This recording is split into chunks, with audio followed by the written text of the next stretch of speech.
voyage à travers le temps dans lequel nous plonge le livre Céramique d'Alger, toute une histoire de Rachid Sidi Boumediene qui nous fait découvrir l'histoire des fabuleux palais de la Casbah à travers les différents carreaux de céramique multicolores qui ornent ses murs et qui cachent tant de secrets bien gardés.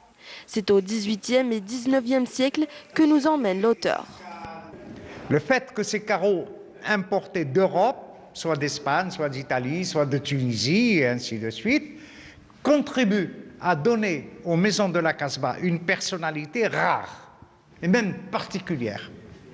C'est dû à la fois à la manière de décorer les habitations, qui n'est pas la même que dans la maison de Fès ou de Rabat, ni de la maison de Tunis. Quand on regarde les choses, quand on se met à l'échelle de ces siècles-là, que les gens de l'époque étaient pleinement engagés dans des rapports avec tous les pays du monde, autour de la Méditerranée en particulier. L'ouvrage illustre de multiples figures qui témoignent de la richesse du patrimoine algérien, unique en son genre. La figure originale de la maison de la Casbah est introuvable ailleurs.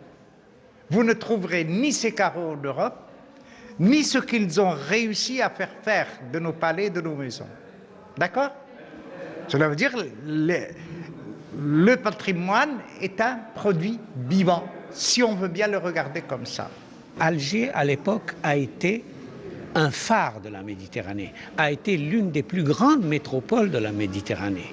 Vous savez, à l'époque, Alger avait près de 18 000 maisons.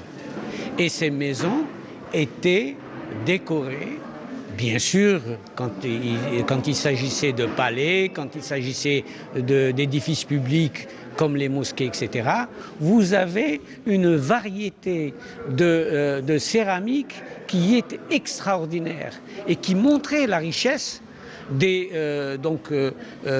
rois d'Alger, dans le sens où ils pouvaient se permettre d'importer des céramiques pour embellir leur maison. Pour mettre en valeur le patrimoine national, l'auteur s'est longuement consacré à la recherche et s'est approfondi sur l'histoire et les origines de la céramique d'Alger qui fascine toujours autant par son originalité et ses particularités.